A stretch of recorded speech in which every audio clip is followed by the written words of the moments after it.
ಓಂ ನಮೋ ಭಗವತೆ ವಾಸುದೇವಾಯ. ಓಂ ನಮೋ ಭಗವತೆ ವಾಸುದೇವಾಯ. ಓಂ ನಮೋ ಭಗವತೆ ವಾಸುದೇವಾಯ. ಓಂ ನಮೋ ಭಗವತೆ ವಾಸುದೇವಾಯ. ಓಂ ನಮೋ ಭಗವತೆ ವಾಸುದೇವಾಯ. ನಾರಾಯಣಂ ನಮಸ್ಕೃತ್ಯ ನಾರಾಯಣಂ ನಮಸ್ಕೃತ್ಯ ನರಂ ಚೈವ ನರೋತ್ತಮಂ ದೇವೀಂ ಸರಸ್ವತಿಂ ವ್ಯಾಸಂ ತತೋ ಜಯಮುದೀರಯೇತ್.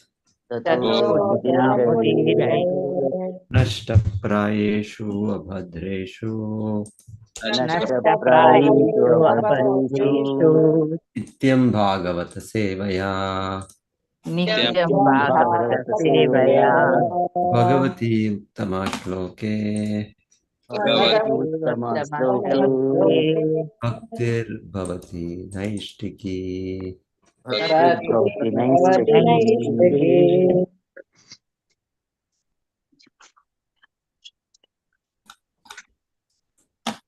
ಶ್ರೀಮದ್ ಭಾಗವತ 4ನೇ ಸ್ಕಂದ ಅಧ್ಯಾಯ 9 ಶ್ಲೋಕ 19-18. ಮೈತ್ರೇಯ ಉವಾಚ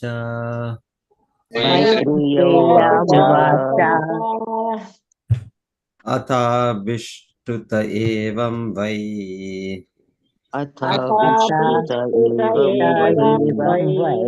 ತತ್ಸಂಕಲ್ಪೇನ ಧೀಮತಾ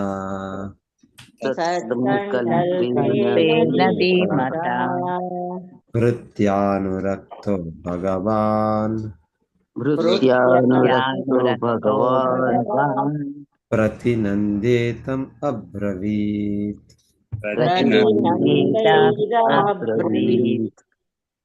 ಮೈತ್ರೇಯ ಉವಾಚ. ಮೈತ್ರೇಯರು ಹೇಳಿದರು. ಅಥ ಅನಂತರ. ಅಭಿಷ್ಟುತಃ ಸ್ತುತಿಸಲ್ಪಟ್ಟ. ಏವಂ ಹೀಗೆ. ವೈ ನಿಶ್ಚಯವಾಗಿಯೂ. ಸತ್ಸಂಕಲ್ಪೇನ ಹೃದಯದಲ್ಲಿ ಕೇವಲ ಒಳ್ಳೆಯದನ್ನೇ ಯೋಚಿಸುತ್ತಿದ್ದ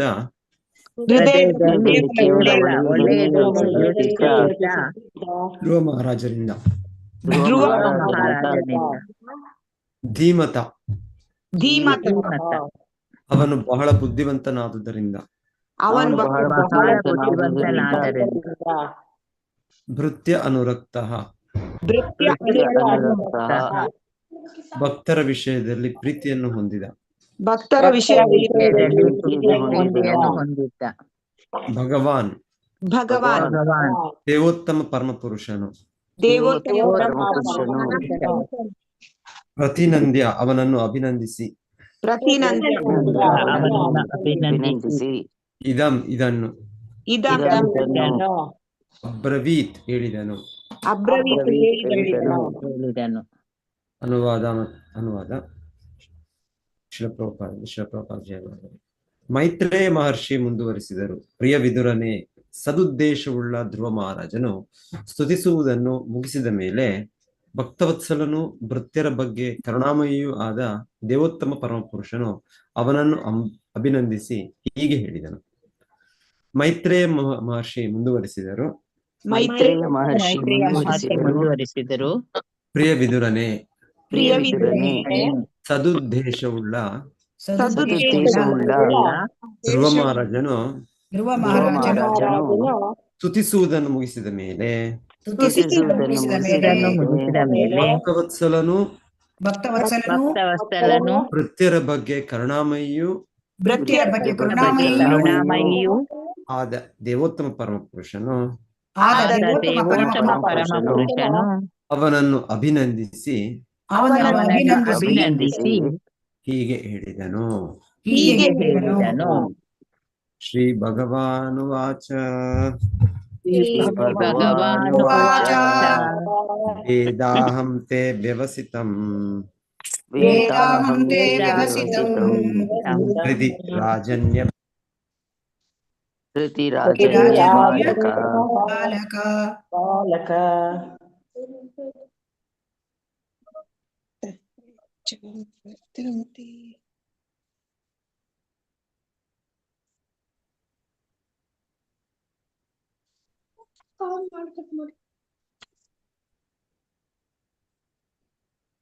ಆರು ಸೈಕಲ್ ಆಡಸಲ್ಲ ಕೆಲಸಕ್ಕೆ ಮುಗಿಸ್ಕೊಂಡು ಆಡ್ಬೇಕು.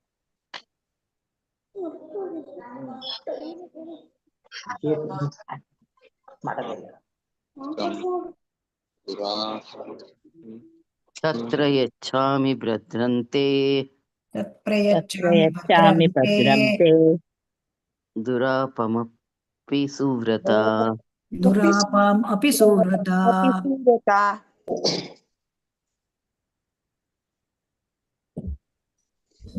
ಈಗ ಕೇಳಿಸುತ್ತೆ ಅನ್ಸುತ್ತೆ. ಓಕೆ, ಈಗ ಕೇಳಿಸುತ್ತೆ ಪ್ರಭುಜಿ. ಇನ್ನೊಂದ್ಸಲ ಓದ್ತೇನೆ ಶ್ಲೋಕ. ಶ್ರೀ ಭಗವಾನ್ ವಾಚ ಶ್ರೀ ಭಗವಾನುವಾಚ ವೇದಾಹಂ ತೇ ವ್ಯವಸಿತಂ वेदाहं ते व्यवसितं हृदि राजन्य बालक हृदि राजन्यबालका तत्प्रयच्छामि भद्रं ते तत्प्रयच्छामि भद्रं ते दुरापम् अपि सुव्रता. दुरापम् अपि सुव्रता. ಭಕ್ತರೆಲ್ಲ ಓದಿ.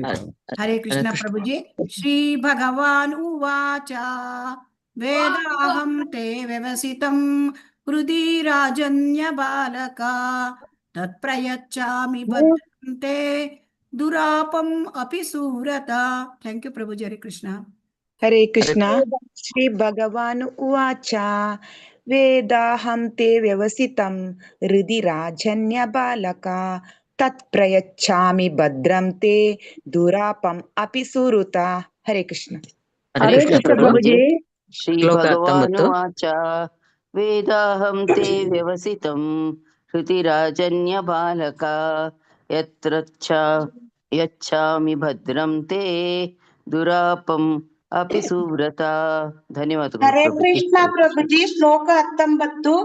ಶ್ರೀ ಭಗವಾನ್ ಉವಾಚ ವೇದಾಹಂ ತೇ ವ್ಯವಸ್ಥಿತಂ ಹೃದಿ ರಾಜನ್ಯ ಬಾಲಕ ತತ್ಪ್ರಯಚ್ಛಾಮಿ ಭದ್ರಂ ತೇ ದುರಾಪಮಪಿ ಸುವ್ರತ. ಹರೇ ಕೃಷ್ಣ ಪ್ರಭುಜಿ. ಹರೇ ಕೃಷ್ಣ ಪ್ರಭುಜಿ. ಹರೇ ಕೃಷ್ಣ ಪ್ರಭು. ಶ್ರೀ ಭಗವಾನ್ ವಾಚ ವೇದಾಹಂ ತೇ ವ್ಯವಸ್ಥಿತಂ ಹೃದಿ ರಾಜನ್ಯ ಬಾಲಕ ತತ್ರ ಯಚ್ಚಾಮಿ ಭದ್ರಂ ತೇ ದುರಾಮಪಿ ಸುವ್ರತ. ಹರೇ ಕೃಷ್ಣ ಪ್ರಭು. ಹರೇ ಕೃಷ್ಣ.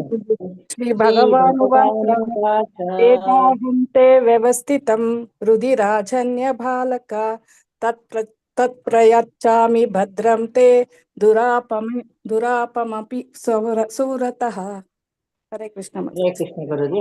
ಶ್ರೀ ಭಗವಾನುವಾಚ ವೇದಾಹಂ ತೇ ವ್ಯವಸಿತಂ ಹೃದಿ ರಾಜನ್ಯ ಬಾಲಕ ತತ್ರಚ್ಚಾಮಿ ಭದ್ರಂ ತೇ ದುರಾಪಮಪಿ ಸುವ್ರತ. ಹರೇ ಕೃಷ್ಣ. ಹರೇ ಕೃಷ್ಣ ಪ್ರಭುಜಿ. ಶ್ರೀ ಭಗವಾನ್ ಉವಾಚ ವೇದಾಹಂ ತೇ ವ್ಯವಸ್ಥಿತಂ ಹೃದಿ ರಾಜನ್ಯ ಬಾಲಕ ತತ್ಪ್ರಯಚ್ಚಾಮಿ ಭದ್ರಂ ತೇ ದುರಾಪಂ ಅಪಿ ಸುವ್ರತ. ಹರೇ ಕೃಷ್ಣ ಪ್ರಭುಜಿ. ಹರೇ ಕೃಷ್ಣ ಪ್ರಭುಜಿ. ಶ್ರೀ ಭಗವಾನ್ ವಾಚ ವೇದಂ ಅಹಂ ತೇ ವ್ಯವಸ್ಥಿತಂ ಹೃದಿ ರಾಜನ್ಯ ಬಾಲಕ ತತ್ಪ್ರಯಚ್ಚಾಮಿ ಭದ್ರಂ ತೇ ದುರಾಪಂ ಅಪಿ ಸುವ್ರತ. ಹರೇ ಕೃಷ್ಣ ಪ್ರಭುಜಿ. ಧನ್ಯವಾದಗಳು. ಹರೇ ಕೃಷ್ಣ ಪ್ರಭುಜಿ. ಉವಾಚ ವೇದಾಹಂ ತೇ ವ್ಯವಸಿತಂ ಹೃದಿ ರಾಜನ್ಯ ಬಾಲಕ ತತ್ಪ್ರಯಚ್ಚಾಮಿ ಭದ್ರಂ ತೇ ದುರಾಪಂ ಅಪಿ ಸುವ್ರತ. ಹರೇ ಕೃಷ್ಣ ಪ್ರಭುಜಿ. ಹರೇ ಕೃಷ್ಣ ಪ್ರಭುಜಿ. ಶ್ರೀ ಭಗವಾನುವಾಚ ವೇದಾಹಂ ತೇ ವ್ಯವಸಿತಂ ಹೃದಿ ರಾಜನ್ಯ ಬಾಲಕ ತತ್ಪ್ರಯಚ್ಚಾಮಿ ಭದ್ರಂ ತೇ ದುರಾಪಮಪಿ ಸುವ್ರತ. ಹರೇ ಕೃಷ್ಣ. ಹರೇ ಶ್ರೀ ಕೃಷ್ಣ. ಭಗವಾನುವಾಚ ವೇದಾಹಂ ತೇ ವ್ಯವಸ್ಥಿತಂ वृद्धिराजन्य बालक तत्परयच्छामि भद्रं ते दुरापमपि सुव्रता।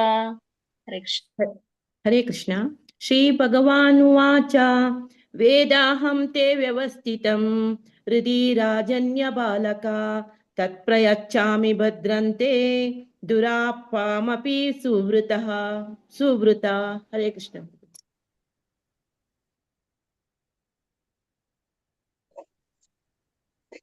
ಶ್ರೀ ಭಗವಾನ್ ವಾಚ ಶ್ರೀ ಭಗವಾನ್ ಉವಾಚ ದೇವೋತ್ತಮ ಪುರುಷನು ಹೇಳಿದನು, ದೇವೋತ್ತಮ ಪುರುಷನು ಹೇಳಿದನು, ವೇದ ತಿಳಿದಿದ್ದೇನೆ, ವೇದ ತಿಳಿದಿದ್ದೇನೆ, ಅಹಂ ನಾನು, ಅಹಂ ತೇ ನಿನ್ನ, ತೇ ನಿನ್ನ, ವ್ಯವಸಿತಂ ದೃಢ ಸಂಕಲ್ಪವನ್ನು, ವ್ಯವಸ್ಥಿತಂ ದೃಢ ಸಂಕಲ್ಪವನ್ನು, ಹೃದಯದಲ್ಲಿ, ಹೃದಯದಲ್ಲಿ, ರಾಜನ್ಯ ಬಾಲಕ ಎಲೈ ರಾಜಕುಮಾರನೇ,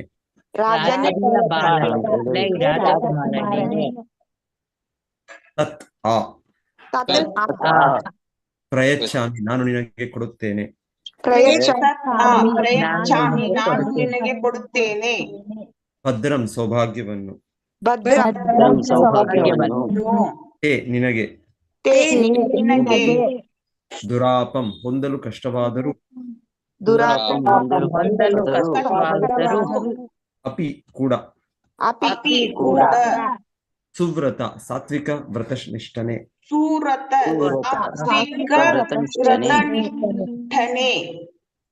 ಅನುವಾದ ಮತ್ತು ಭಾವಾರ್ಥ ಶ್ರೀಲ ಪ್ರಭುಪಾದರಿಂದ. ಭಗವಂತನು ಹೀಗೆ ಹೇಳಿದನು, ಪ್ರಿಯ ರಾಜಕುಮಾರ ಧ್ರುವನೇ, ನೀನು ಪುಣ್ಯ ವ್ರತವನ್ನು ಅನುಷ್ಠಾನ ಮಾಡಿದ್ದೀಯೆ. ನಿನ್ನ ಹೃದಯದೊಳಗಿರುವ ಉದ್ದೇಶವನ್ನು ನಾನು ಬಲ್ಲೆನು. ನಿನ್ನದು ಹೆಬ್ಬಯಕೆ, ಅದನ್ನು ಪೂರೈಸುವುದು ಕಷ್ಟವಾದರೂ ನಾನು ಅದನ್ನು ಕೈಗೂಡಿಸುವ ಕೃಪೆ ಮಾಡುವೆನು. ನಿನಗೆ ಮಂಗಳವಾಗಲಿ. ಭಗವಂತನು ಹೀಗೆ ಹೇಳಿದನು, ಪ್ರಿಯ ರಾಜಕುಮಾರ ಧ್ರುವನೇ, ನೀನು ಪುಣ್ಯ ವ್ರತವನ್ನು ಅನುಷ್ಠಾನ ಮಾಡಿದ್ದೀಯೇ. ನಿನ್ನ ಹೃದಯದೊಳಗಿರುವ ಉದ್ದೇಶವನ್ನು ನಾನು ಬಲ್ಲೆನು. ನಿನ್ನದು ಹೆಬ್ಬಯಕೆ, ಅದನ್ನು ಪೂರೈಸುವುದು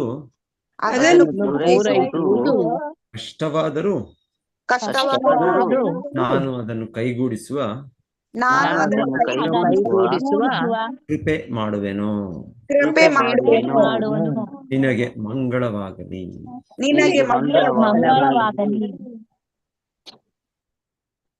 Hare Krishna. Redmi note 9 Pro ಯಾರದು ಓದಿ?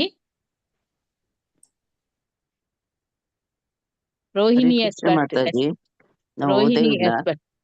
ರೋಹಿಣಿ ಎಸ್ ಭಟ್ ಓದಿ. ಕನ್ನಡಕ್ಕೆ ನಾನು ಇನ್ನು ಬರುವ ವಾರ ಓದ್ತೀನಿ, ಆಯ್ತಾ?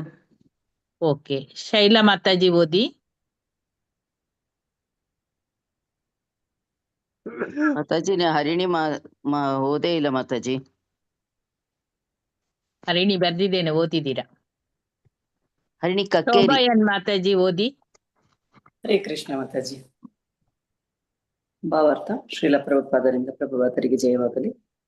ಭಗವಂತನು ತನ್ನ ಭಕ್ತರ ಬಗ್ಗೆ ಎಷ್ಟು ಕರುಣಾಳು ಎಂದರೆ ಅವನು ತಕ್ಷಣವೇ ಧ್ರುವ ಮಹಾರಾಜನಿಗೆ ನಿನಗೆ ಸಮಸ್ತ ಸನ್ಮಂಗಳವಾಗಲಿ ಎಂದು ಅರಸಿದನು.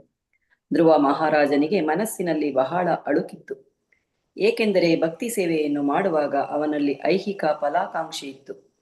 ಇದು ಭಗವತ್ ಪ್ರೇಮದ ಹಂತವನ್ನು ತಲುಪುವಲ್ಲಿ ಅಡ್ಡಿಯಾಗಿತ್ತು. ಭಗವದ್ಗೀತೆಯಲ್ಲಿ 2.44 ಭೋಗೈಶ್ವರ್ಯ ಪ್ರಸಕ್ತಾನಂ, ಯಾರು ಐಹಿಕ ಸುಖ ಭೋಗಗಳಿಗೆ ಅಂಟಿಕೊಂಡಿರುತ್ತಾರೆ ಅಂತಹವರು ಭಕ್ತಿ ಸೇವೆಯ ಕಡೆ ಆಕರ್ಷಿತರಾಗಲಾರರು ಎಂದು ಹೇಳಿದೆ. ಧ್ರುವ ಮಹಾರಾಜನು ಅಂತರಂಗದಲ್ಲಿ ಬ್ರಹ್ಮಲೋಕಕ್ಕಿಂತ ಮಿಗಿಲಾದ ರಾಜ್ಯವನ್ನು ಬಯಸಿದನು ನಿಜ. ಇದು ಕ್ಷತ್ರಿಯ ಸಹಜವಾದ ಆಸೆ. ಆಗ ಅವನಿಗೆ ಇನ್ನು 5 ವರ್ಷ ಬಾಲೋಚಿತವಾದ ರೀತಿಯಲ್ಲಿ ಅವನು ತನ್ನ ತಂದೆ, ತಾತ ಅಥವಾ ಮುತ್ತಾತನ ರಾಜ್ಯಕ್ಕಿಂತ ದೊಡ್ಡ ರಾಜ್ಯವನ್ನು ಬಯಸಿದ. ಅವನ ತಂದೆ ಉತ್ತಾನಪಾದನು ಮನುವಿನ ಮಗ, ಮನುವು ಬ್ರಹ್ಮದೇವನ ಮಗ. ಈ ಶ್ರೇಷ್ಠ ಕುಟುಂಬದವರಿಗಿಂತ ಒಂದು ಕೈ ಮೇಲಾಗಿರಬೇಕೆಂದು ಧ್ರುವ ಬಯಸಿದ. ಧ್ರುವ ಮಹಾರಾಜನ ಬಾಲೀಶವಾದ ಹೆಬ್ಬಯಕೆ ಭಗವಂತನಿಗೆ ಗೊತ್ತಿತ್ತು. ಆದರೆ ಬ್ರಹ್ಮದೇವನಿಗಿಂತಲೂ ಉನ್ನತವಾದ ಸ್ಥಾನವನ್ನು ಧ್ರುವನಿಗೆ ಕೊಡುವುದು ಹೇಗೆ ಸಾಧ್ಯ? ಧ್ರುವನು ಭಗವತ್ ಪ್ರೇಮದಿಂದ ವಂಚಿತನಾಗುವುದಿಲ್ಲ ಎಂದು ಭಗವಂತನು ಧ್ರುವ ಮಹಾರಾಜನಿಗೆ ಆಶ್ವಾಸನೆ ನೀಡಿದನು.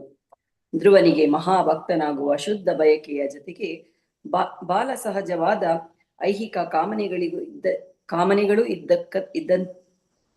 ಇದ್ದದ್ದಕ್ಕೆ ಚಿಂತೆ ಮಾಡಬಾರದೆಂದು ಭಗವಂತನು ಧ್ರುವನನ್ನು ಹುರಿದುಂಬಿಸಿದ್ದಾನೆ. ಸಾಮಾನ್ಯವಾಗಿ ಭಗವಂತನು ಶುದ್ಧ ಭಕ್ತನು ಆಸೆಪಟ್ಟರೂ ಐಹಿಕ ಸಂಪತ್ತನ್ನು ದಯಪಾಲಿಸುವುದಿಲ್ಲ. ಆದರೆ ಧ್ರುವನ ಮಾತು ಬೇರೆ.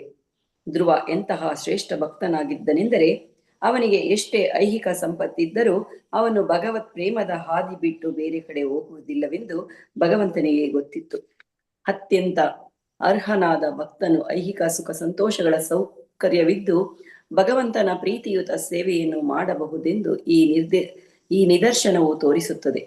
ಇದು ಧ್ರುವ ಮಹಾರಾಜನಿಗೆ ವಿಶೇಷವಾದ ಸಂದರ್ಭ. ಹರೇ ಕೃಷ್ಣ. ಧನ್ಯವಾದಗಳು ಪ್ರಭುಜಿ. ಧನ್ಯವಾದ ಮಾತಾಜಿ. ಹರೇ ಕೃಷ್ಣ.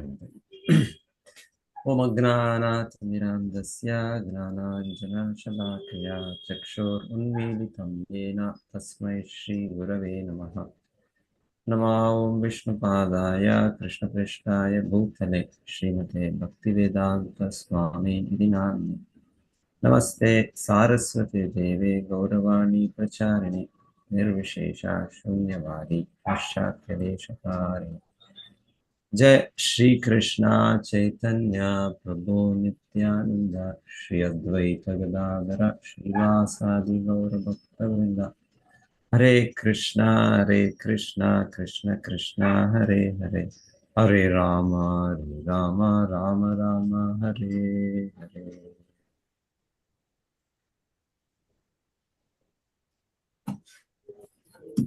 ಈಗ ಭಗವಂತನು ಧ್ರುವ ಮಹಾರಾಜರ ಪ್ರಾರ್ಥನೆಯನ್ನು ಸ್ವೀಕರಿಸಿ ಭಗವಂತನೀಗ ಅವರಿಗೆ ಆಶೀರ್ವದಿಸುತ್ತಿದ್ದಾರೆ. ಮೊದಲಿಗೆ ಭಗವಂತನವರನ್ನು ಕಂಗ್ರ್ಯಾಚುಲೇಷನ್ಸ್, ಅವರಿಗೆ ನೀವು ಯಶಸ್ವಿ ಆಗಿದ್ದೀರಾ, ನೀವು ಯಶಸ್ವಿ ಆಗಿದ್ದೀಯೇ ಅಂತ ಅವರಿಗೆ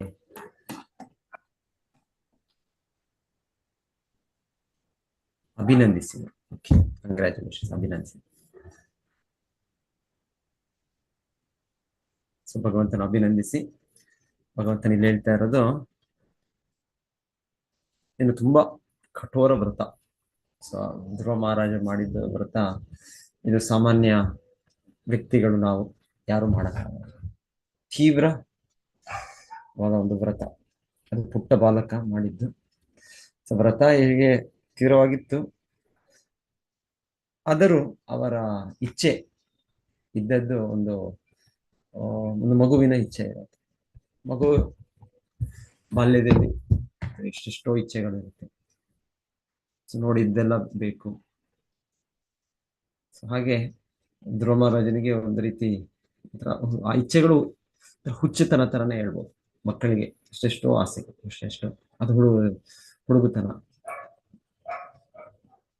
ಸೊ ಹಾಗೆ ಹೇಳ್ತಾ ಇದ್ದಾರೆ ಇಲ್ಲಿ, ಅವರು ಇಚ್ಛೆ ಪಟ್ಟದ್ದು ನನ್ನ ತಂದೆ, ನನ್ನ ತಾತ, ನನ್ನ ಮುತ್ತಾತ ಅವರಿಗಿಂತ ದೊಡ್ಡ ರಾಜ್ಯ ಸಿಗಬೇಕು. ಅವರದೇನು, ಅವರದ್ದು ಒಂದು ಲೋಕ, ಭೂಲೋಕ, ಇಲ್ಲ ಅಂದ್ರೆ ಒಂದು ಬ್ರಹ್ಮಾಂಡ. ಸೊ ನಾನು ಅದಕ್ಕಿಂತ ದೊಡ್ಡದು ಪಡಿತೀನಿ. ಯಾರಾದ್ರೂ ಇದು ತಿಳಿದ ವ್ಯಕ್ತಿ ಅಂದ್ರೆ ಇದು ಅಸಾಧ್ಯ ಅಂತ ಗೊತ್ತು, ಸ್ವಲ್ಪ ತಿಳುವಳಿಕೆ ಇರೋದು ಕೂಡ, ನಾವು ಯಾರಾದ್ರೂ ಇಲ್ಲ ನಾವಿರೋ ಸ್ಥಿತಿಯಲ್ಲಿ ನಾನು ಒಂದು ಮುಖ್ಯಮಂತ್ರಿ ಆಗ್ಬೇಕೋ, ಇಲ್ಲ ನಾನೊಂದು ಪ್ರಧಾನಮಂತ್ರಿ ಆಗ್ಬೇಕೋ. ಸೊ ಈ ರೀತಿ ನಾವು ಇಚ್ಛೆ ಇಟ್ಕೊಂಡ್ರೆ ನಾವು ಹೇಳ್ತೇವೆ ಇದೆಲ್ಲ ಹುಚ್ಚುತನ ಅಂತ. ಸಾಮಾನ್ಯ ನಮಗೆ ಯಾರಾದ್ರು ನಮ್ಮ ಸ್ನೇಹಿತರು, ನಮ್ಮ ನೆಂಟರು ಯಾರು ಬಂದು ಈ ತರ ಹೇಳಿದ್ರೆ ನಾನು ಆ ರೀತಿ ಆಗ್ಬೇಕು, ಇಲ್ಲ ನಾನು ಸಂಪೂರ್ಣ ವಿಶ್ವದ ಮುಖ್ಯ ವ್ಯಕ್ತಿ ಆಗ್ಬೇಕು, ಸೊ ಅಮೆರಿಕ ಆ ರೀತಿಯ ದೇಶದ ಪ್ರಧಾನಿ ಆಗ್ಬೇಕು, ಇಲ್ಲಾಂದ್ರೆ ನಮ್ಮ ದೇಶವನ್ನು ಅಮೆರಿಕ ರೀತಿಯಲ್ಲಿ ಮಾಡ್ಬೇಕು. ಈ ರೀತಿ ಎಲ್ಲ ಹೇಳಿದ್ರೆ ಇದೆಲ್ಲ ಆಗದೆ ಇರೋದಂತ ನಮ್ಮ ಲೆಕ್ಕಾಚಾರ. ಆದ್ರೆ ಮಕ್ಕಳಿಗೆ ಅವ್ರ ಲೆಕ್ಕಾಚಾರ ಇಲ್ಲ. ಹಾಗೆ ಲೆಕ್ಕಾಚಾರ ಇಲ್ಲದೆ ಏನನ್ನು ಕೂಡ ಅವ್ರು ಬಯಸ್ತಾರೆ. ಸೊ ಹಾಗೆ ಧ್ರುವ ಮಹಾರಾಜನ ಒಂದು ರೀತಿಯ ಇಚ್ಛೆ, ಒಂದು ಹುಚ್ಚತನ, ಒಂದು ಆ ರೀತಿ ಅನಿಸ್ಬೋದು ಮಕ್ಕಳ ಇದು ಆಟ. ಆದ್ರೆ ಹೇಳ್ತಾ ಇದ್ದಾರೆ ಇಲ್ಲ, ಅವರು ಆ ಥರ ಇಚ್ಛೆ ಇದ್ರು ಅವರು ಸಾಮಾನ್ಯ ವ್ಯಕ್ತಿ ಅಲ್ಲ. ಸಾಮಾನ್ಯ ವ್ಯಕ್ತಿ ಆದಂತ ಕಾರಣ ಅವರು ಆ ರೀತಿಯ ಒಂದು ತೀವ್ರ ವ್ರತವನ್ನು, ಭಕ್ತಿಯ ಕ್ರಮವನ್ನು ಮಾಡ್ತಾ ಇದ್ದಾರೆ. ಅದರ ಪರಿಣಾಮವಾಗಿ ಭಗವಂತನು ತೃಪ್ತನಾದ ಮತ್ತು ಭಗವಂತನು ಈಗ ತನ್ನ ಅಪಾರ ಕರುಣೆಯಿಂದ ಅದನ್ನು ಕೂಡ ಅಸಾಧ್ಯವಾದುದನ್ನು ಸಾಧ್ಯವಾಗಿ ಮಾಡ್ತಾರೆ. ಇದು ಅಸಾಧ್ಯ, ಆಕ್ಚುಲಿ ಇದು ಸಾಧ್ಯ ಇಲ್ಲ ಯಾರಿಗೂ ಈ ರೀತಿಯ ಒಂದು ಕೋರಿಕೆಯನ್ನು ಪೂರೈಸಿದೆ. ಆದರೆ ಭಗವಂತನಿಗೆ, ಕೃಷ್ಣನಿಗೆ ಯಾವುದು ಕೂಡ ಅಸಾಧ್ಯವಿಲ್ಲ. ಸೊ ಅಸಾಧ್ಯ ಅನ್ನೋದು ಭಗವಂತನಿಗೆ ಇಲ್ಲ, ಅವನಿಗೆಲ್ಲವೂ ಕೂಡ ಸಾಧ್ಯ. ಸೊ ಧ್ರುವ ಮಹಾರಾಜರು ಆ ಪರಿಪೂರ್ಣತೆ ಪಡೆದ ಮೇಲೆ, ಶುದ್ಧ ಭಕ್ತಿ ಪಡೆದ ಮೇಲೆ, ಅವ್ರ ಮಗುವಾಗಿದ್ರು ಕೂಡ ಅವ್ರಿಗೆ ಸಂಪೂರ್ಣ ಜ್ಞಾನ ಬಂತು. ಅದರ ಅರಿವು ಬಂದ ಮೇಲೆ ಅವರಿಗೆ ಒಂದು ಸ್ವಲ್ಪ ಭಯ ಅವರ ಹೃದಯದಲ್ಲಿ. ಸೊ ಈಗ ನನಗೆ ಪರಿಪೂರ್ಣತೆಯಲ್ಲಿ ಭಗವಂತನ ನೋಡ್ತಾ ಇದ್ದೇನೆ, ದಿವ್ಯ ಆನಂದವನ್ನು ನಾನು ಅನುಭವಿಸ್ತಾ ಇದ್ದೇನೆ. ಇದು ನನ್ನ ಭೌತಿಕ ಇಚ್ಛೆ, ಇದಕ್ಕೆ ಎಲ್ಲಾದರೂ ಅಡಚಣೆ ಬರುತ್ತೇನೋ? ಯಾಕಂದ್ರೆ ಭಗವಂತನು ಎಲ್ಲವನ್ನು ಪೂರೈಸ್ತಾನೆ. ಸೊ ಅವ್ರಿಗೆ ಗೊತ್ತು ಈಗ ಈ ತರ ನನ್ನ ಒಂದು ಇಚ್ಛೆಯನ್ನು ಪೂರೈಸ್ತಾನೆ. ಸೊ ಇದು ಪೂರೈಕೆ ಮಾಡಿದ್ರೆ ಇದರಿಂದ ನನ್ನ ಭಕ್ತಿಗೆ ಏನಾದ್ರೂ ಅಡಚಣೆ ಬರುತ್ತೆ. ಸೊ ಭಗವಂತನೆಲ್ಲ ಹೇಳ್ತಾರೆ, ಇಲ್ಲ, ನಿನಗೆ ಅಡಚಣೆ ಬರೋದು. ಭಗವದ್ಗೀತೆಯಲ್ಲಿ ಸಾಮಾನ್ಯವಾಗಿ ಹೇಳುವುದು, ಭೋಗೈಶ್ವರ್ಯ ಪ್ರಸಕ್ತಾನ ತಯಾ ಅಪಹೃತ ಚೇತಸ ವ್ಯವಸಾಯಾತ್ಮಿಕ ಬುದ್ಧಿ ಸಮಾಧೋ ನ ವಿಧೀಯತೆ. ಸೊ ಭೋಗ ಮತ್ತೆ ಐಶ್ವರ್ಯ. ಭೋಗ ಅಂದ್ರೆ ಇಂದ್ರಿಯ ವಸ್ತುಗಳಿಂದ ಆನಂದ ಪಡೆಯೋದು ನಾವು. ಐಶ್ವರ್ಯ ಸಂಪತ್ತು. ಸೊ ಐಶ್ವರ್ಯ ಇದ್ರೆ ಆಟೋಮ್ಯಾಟಿಕಲಿ ಭೋಗ ಕೂಡ ಇರುತ್ತೆ. ಸೊ ಐಶ್ವರ್ಯ ಯಾಕೆ ಬೇಕು ನಮ್ಗೆ? ಭೋಗ ಇಚ್ಛೆ ಇದೆ ನಮ್ಗೆ, ಎಷ್ಟೋ ತರಹದ ಇಂದ್ರಿಯ ವಸ್ತುಗಳನ್ನ ಅನುಭವಿಸುವ ಇಚ್ಛೆ ಇದೆ. ಸೊ ಹಾಗಾಗಿ ಐಶ್ವರ್ಯ ಅದಕ್ಕೆ ಅನುಕೂಲ ಮಾಡಿಕೊಡುತ್ತೆ. ಭೋಗ ಐಶ್ವರ್ಯ ಪ್ರಸಕ್ತಾನ, ಅದಕ್ಕೆ ಅಂಟಿಕೊಂಡಿದ್ರೆ ನಾವು ಪ್ರಸಕ್ತಾನ. ತಯಾ ಅಪಹೃತ ಚೇತಸ, ಆಗ ನಮ್ಮ ಮನಸ್ಸು ಅಪಹರಣ ಆಗಿರೋದ್ರಿಂದ, ಆ ಇಚ್ಛೆಗಳಿಂದ, ಆ ಭೌತಿಕ ಇಚ್ಛೆಗಳಿಂದ. ತಯಾ ಅಪಹೃತ ಚೇತಸ ವ್ಯವಸಾಯಾತ್ಮಿಕ ಬುದ್ಧಿ, ಒಂದು ಏಕಬುದ್ಧಿ, ಭಗವಂತನ ಭಕ್ತಿ ಸೇವೆ ಮಾಡುವ ಒಂದು ದೃಢ ನಿರ್ಧಾರ, ವ್ರತ ಅನುಷ್ಠಾನ ಮಾಡುವ ಒಂದು ದೃಢ ಸಂಕಲ್ಪ. ವ್ಯವಸಾಯಾತ್ಮಿಕ ಬುದ್ಧಿ ಸಮಾಧೋ ನ ವಿಧೀಯತೆ. ಸಮಾಧೋ ಅದು ಬರೋದಿಲ್ಲ. ವ್ಯವಸಾಯಾತ್ಮಿಕ ಬುದ್ಧಿ ಏಕೇಹ ಕುರುನಂದನ ಬಹುಶಾಖ ಹನಂತಾಶ ಬುದ್ಧಯೋ ಅವ್ಯವಸಾಯನ. ಈ ಭಗವದ್ಗೀತೆಯಲ್ಲಿ ಕೃಷ್ಣನು ನಮಗೆ ಹೇಗೆ ಇದು ಭೌತಿಕ ಇಚ್ಛೆಗಳು ಇದಕ್ಕೆ ನಾವು ಅಂಟುಕೊಂಡಿದ್ರೆ ನಮಗೆ ಕಷ್ಟ ಆಗುತ್ತೆ ಅಂತ ಹೇಳಿ. ಇಲ್ಲ ಅಂದ್ರೆ ಇನ್ನೊಂದ್ ಕಡೆ ಕುಂತಿದೇವಿ ಕೂಡ ಏನ್ ಹೇಳ್ತಾರೆ, ಜನ್ಮ ಐಶ್ವರ್ಯ ಶ್ರುತ ಶ್ರೀಬೀರ್ ಏದಮಾನ ಮದಹ ಪುಮಾನ್ ನೈವಾರತಿ ಅಭಿದಾತುಂಬೈ ತ್ವಾಂ ಅಕಿಂಚನ ಗೋಚರ. ಕುಂತಿದೇವಿ ಹೇಳ್ತಾರೆ, ಈ ತರ ಜನ್ಮ, ತುಂಬಾ ಒಳ್ಳೆಯ ಜನ್ಮ, ಒಳ್ಳೆಯ ಕುಟುಂಬ, ಒಳ್ಳೆಯ ಮನತನ, ಜನ್ಮ ಐಶ್ವರ್ಯ, ಶ್ರೀಮಂತಿಕೆ, ಜನ್ಮ ಐಶ್ವರ್ಯ, ಶ್ರುತ, ಅದೇ ರೀತಿಯಲ್ಲಿ ಒಂದು ಭೌತಿಕವಾಗಿ ಪಡೆದ ಒಂದು ಜ್ಞಾನ ವಿದ್ಯಾಭ್ಯಾಸ, ಜನ್ಮ ಐಶ್ವರ್ಯ ಶ್ರುತ, ಶ್ರೀ ಸೌಂದರ್ಯ. ಸೊ ಹೇಳ್ತಾರೆ ಇದೆಲ್ಲವೂ ಏನ್ ಮಾಡುತ್ತೆ, ಜನ್ಮ ಐಶ್ವರ್ಯ ಶ್ರುತ ಶ್ರೀ ಏದ ಮಾನ ಮದಹ ಪುಮಾನ್. ಒಬ್ಬ ವ್ಯಕ್ತಿಗೆ ಇದರಿಂದ ಮದವೇ ಇರುತ್ತೆ, ಅಹಂಕಾರ ಹೆಚ್ಚುತ್ತೆ. ಸೊ ಏದಮಾನ ಮದ ಪುಮಾನ್. ಸೊ ಆತರ ಆ ಮದದಲ್ಲಿ ಯಾರಾದ್ರು ನಾನು ಒಂದು ವಿಶೇಷವಾಗಿ ಆ ಒಂದು ಶ್ರೀಮಂತಿಕೆಯಲ್ಲಿ, ಆ ತರ ಕುಟುಂಬದಲ್ಲಿ, ಆ ತರ ನನ್ನ ಹಿನ್ನೆಲೆ, ನನ್ನ ಈ ತರ ಅದರಿಂದ ಮದನಾದ್ರೆ ಯಾರಾದ್ರೂ ವ್ಯಕ್ತಿ ಏನ್ ಹೇಳ್ತಾರೆ ಕುಂತಿದೇವಿಯವರು, ಏದಮಾನ ಮದ ಪುಮಾನ್ ನೈವಾರ್ಹತಿ ಅಭಿದಾತುಂಬೈ. ನಿನ್ನನ್ನು ಅವರು ನೈವಾರ್ಹತಿ ಅಭಿದಾತುಂಬೈ, ನಿನ್ನನ್ನು ಒಂದು ಭಕ್ತಿ ಭಾವದಿಂದ, ಒಂದು ಪ್ರಾಮಾಣಿಕವಾಗಿ, ಒಂದು ಅಸಹಾಯ ಭಾವದಿಂದ ನಿನ್ನನ್ನು ಅವರು ಪ್ರಾರ್ಥಿಸಲಾಗ್ತದೆ. ನೈವಾರತಿ ಅಭಿದಾತುಂಬೈ, ಅರ್ಹತೆ ತ್ವಾಂ ಅಕಿಂಚನ ಗೋಚರ. ಸೊ ಯಾಕೆಂದ್ರೆ ನೀನು ಅಕಿಂಚನ, ಏನು ಈ ರೀತಿ ಭೌತಿಕವಾಗಿ ಪಡೆದೇ ಇರೋ ವ್ಯಕ್ತಿಗಳು, ಅಂದ್ರೆ ಏನು ಜನ್ಮ, ಒಂದಷ್ಟು ಒಳ್ಳೆಯ ಜನ್ಮ ಇಲ್ಲದೆ ಒಂದು ಕೀಳು ಜನ್ಮನೋ, ಅಂದ್ರೆ ಸಾಧಾರಣ ಒಂದು ಜನ್ಮ, ಅದೇ ವಿಶೇಷತೆ ಇಲ್ಲ. ಈಗ ಐಶ್ವರ್ಯ ಓಕೆ, ಎಷ್ಟು ಬೇಕೋ ಅಷ್ಟು, ಇಲ್ಲಾಂದ್ರೆ ಬಡತನ ಇರ್ಬೋದು. ಸೊ ಜನ್ಮ ಐಶ್ವರ್ಯ ಶ್ರುತ, ಅಷ್ಟು ಜ್ಞಾನ ಬುದ್ಧಿ ಇಲ್ಲ, ಅಷ್ಟು ವಿದ್ಯಾಭ್ಯಾಸ ಇಲ್ಲ. ಶ್ರೀ, ಅಷ್ಟು ಸೌಂದರ್ಯ ಕೂಡ ಇದೆ. ಸೊ ಈ ರೀತಿ ಇದಿಲ್ಲದೆ ಆ ವ್ಯಕ್ತಿ ಇದ್ರೆ ಆ ವ್ಯಕ್ತಿ ಸಹಜವಾಗಿ ಮದ ಅಹಂಕಾರ ಇರೋದಿಲ್ಲ. ಅದಕ್ಕೆ ಅವ್ರು ಹೇಳ್ತಾರೆ, ಇದು ಈ ವಸ್ತುಗಳು ತುಂಬಾ ಹೆಚ್ಚಾಗಿ ಯಾರಿಗಾದ್ರೂ ಇದ್ರೆ ಸಹಜವಾಗಿ ಒಬ್ಬ ವ್ಯಕ್ತಿ ನಾನು ನನ್ನ ಒಳ್ಳೆಯ ಕರ್ಮನೋ ನನ್ನ ಇನ್ನೊಂದು ಇದರ ಭಾಗ್ಯನೋ ಅದರಿಂದ ನಾನೊಬ್ಬ ವಿಶೇಷ, ನಾನೊಬ್ಬ ಸ್ಪೆಷಲ್ ವ್ಯಕ್ತಿ ಅಂತ ಭಾವಿಸ್ತಾನೆ. ಸೊ ಆ ಮದ ಇರೋದ್ರಿಂದ ಹೇಳ್ತಾರೆ, ನಾನು ಹರೇ ಕೃಷ್ಣ ಮತವನ್ನು ಹೇಳಿದ್ರು ನಾನು ಅದನ್ನೊಂದು ಭಾವದಿಂದ ಅಸಹಾಯ ಭಾವನೆ ಹೇಳ, ಹರೇ ಕೃಷ್ಣ ಕೃಷ್ಣ ಕೃಷ್ಣ ಹರೇ ಹರೇ, ಹರೇ ರಾಮ ರಾಮ ರಾಮ ಹರೇ. ಸೊ ಇದನ್ನು ಅಜಾಮಿಳನು ಅಸಹಾಯ ಭಾವದಲ್ಲಿ ಅವನ ಮರಣದ ಹಂತದಲ್ಲಿ ಹೇಳಿತು. ಇಲ್ಲಾಂದ್ರೆ ದ್ರೌಪದಿ ಕೂಡ ಅವರ ಒಂದು ಅಸಹಾಯ ಸ್ಥಿತಿಯಲ್ಲಿ ಅವರು ಕೃಷ್ಣನ. ಸೊ ಆದರೆ ನಾವು ಇದರಿಂದ ತೃಪ್ತರಾದ್ರೆ, ಈ ರೀತಿ ಜನ್ಮ ಐಶ್ವರ್ಯ ಶ್ರುತ ಶ್ರೀ ಆ ಭೋಗ ಐಶ್ವರ್ಯದಿಂದ ತೃಪ್ತರಾದ್ರೆ ನಮಗೆ ಆ ಕೂಗು ಆ ಕರೆ ಬರೋದಿಲ್ಲ. ಸೊ ಧ್ರುವ ಮಹಾರಾಜನು ಆ ರೀತಿಯಲ್ಲಿ ಯೋಚನೆ ಮಾಡ್ತಾ ಇರೋದು, ಈ ರೀತಿ ನನಗೆ ಈ ಭಗವಂತನು ಅನುಗ್ರಹಿಸಿದ ಮೇಲೆ ನಾನು ದೊಡ್ಡ ಮಹಾರಾಜನಾಗ್ತೇನೆ.